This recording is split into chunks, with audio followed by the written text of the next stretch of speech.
বিড়ালের মতো 500 বছর না বেঁচে বাঘের মতো সবাই বাঁচবো 5 দিন ইনশাআল্লাহ। অবৈধ কমিটি প্রত্যাখ্যানের ব্যাপারে সাবেক সভাপতির জারিকৃত স্থগিত অধ্যাদেশ এবং তথাকথিত উপদেষ্টা পরিষদ আমরা ঘৃণাভরে প্রত্যাখ্যান করছি।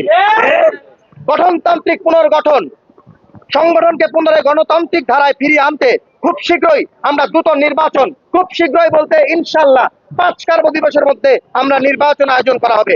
এই নির্বাচনে সারা দেশের প্রতিটা জেলা থেকে শীর্ষ 10 জন প্রতিনিধি, কমপক্ষে শীর্ষ 10 জন প্রতিনিধি সরাসরি ভোটাধিকার প্রয়োগ করবেন। কারণ আমরা দেখতে পেয়েছি সদস্য সচিব আহ্বায়কের সাথে লিয়াজু কোরাম মেনটেন করে নিজেরা পদ পদবি ভাগ করে নেয়। সেখানে সাধারণ মানুষদের কাছ থেকে বা অন্য জেলা উপজেলার কমিটিদের কাছ থেকে কোনো ভোটাধিকার প্রয়োগ করা হয় না। এতে করে ভাই ব্রাদার কোরাম এগিয়ে যায়। এই ভাই ব্রাদার কোরাম আমরা নস্যাৎ করার জন্য বৈষম্যবিরোধী ছাত্র আন্দোলন প্রস্তুত। জনপ্রতিনিধি এবং কাউন্সিলর সরাসরি ভোটাধিকার প্রয়োগ করবেন এবং তাদের মাধ্যমে বৈষম্যের কেন্দ্রীয় নেতৃত্ব ইনশাআল্লাহ গঠন করা হবে। এই আন্দোলন শহীদের রক্তে ধরা, এটি কোনো ব্যক্তির রাজনৈতিক উচ্চাকাঙ্ক্ষার সিঁড়ি হতে পারে না।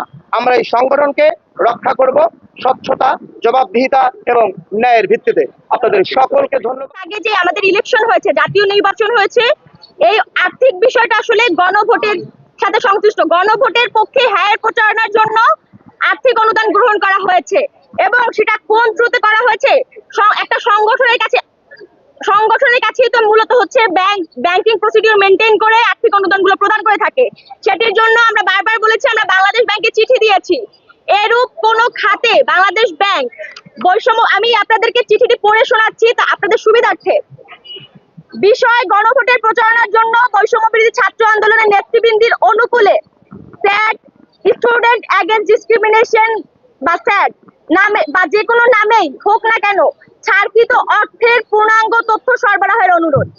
জনাব, আপনার সদয় জ্ঞাতার্থে জানাচ্ছি যে আমি নিম্ন স্বাক্ষরকারী বৈষম্য বিরোধী ছাত্র আন্দোলনের কেন্দ্রীয় মুখপাত্র জুলাই আন্দোলনের প্রতি আপামর জনসাধারণের সমর্থন এবং অংশগ্রহণের প্রেক্ষিতে সংগঠিত জুলাই গণঅভ্যুত্থানের অসীম ত্যাগের প্রেক্ষিতে গঠিত অরাজনৈতিক ছাত্র সংগঠন বৈষম্য বিরোধী ছাত্র আন্দোলনের প্রতি আকাঙ্ক্ষার প্রতিফলন করতে, স্বচ্ছতা, জবাবদিহিতা এবং বিশ্বাসযোগ্যতা নিশ্চিত করতে আমাদের সকলের নৈতিক দায়িত্ব হলেও সংগঠনের কিছু কর্তৃত্ববাদী নেতাদের স্বেচ্ছাচারিতা দেশের আপামর জনগণের কাছে পুরো সংগঠনকে প্রশ্নবিদ্ধ করা হয়েছে। জানা গিয়েছে ত্রয়োদশ জাতীয় সংসদ নির্বাচনের আগে ডিসক্রিমিনেশন বা স্যাড নামে বা যে কোনো ভিন্ন নামেই হোক না কেন 1 কোটি মতান্তরে 10 কোটি টাকা অর্থ বরাদ্দ ছাড় করা হয়েছিল। কিন্তু সংগঠনের শীর্ষ কয়েকজন ব্যক্তি এইসব বিষয়ে কাউকে না জানিয়ে তারা এই অর্থ ব্যবহার করেছে, যেখানে আমরা অনেকেই এই বিষয়ের সাথে জড়িত নই। তারা আয় ব্যয়ের হিসাব প্রকাশ না করে দুর্নীতির আশ্রয় নিচ্ছে এবং ব্যক্তিগত দুর্নীতি অপকর্মের দায় সামষ্টিকভাবে আমাদের সকলের উপরে চাপাচ্ছে। সংগঠনের কেন্দ্রীয় মুখপাত্র হিসাবে, সাংগঠনিক দায়িত্ব হিসাবে অন্যান্য নেতাকর্মী এবং জনগণের কাছে সঠিক তথ্য উপস্থাপন করা আমার দায়িত্ব ও কর্তব্য বলে মনে করি।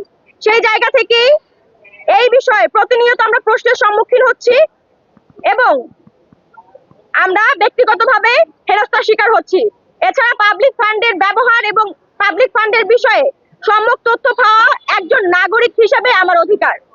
এমত অবস্থায় শিরোনামুক্ত বিষয়ে যথাশীঘ্রই প্রয়োজনীয় তথ্য প্রকাশ ও আমাকে সরবরাহ করার মাধ্যমে সংশ্লিষ্ট সবাইকে জবাবদিহিতার আওতায় এনে জনগণের আস্থা ফিরিয়ে আনার বিষয়ে প্রয়োজনীয় কার্যক্রম গ্রহণের অনুরোধ জানাচ্ছি।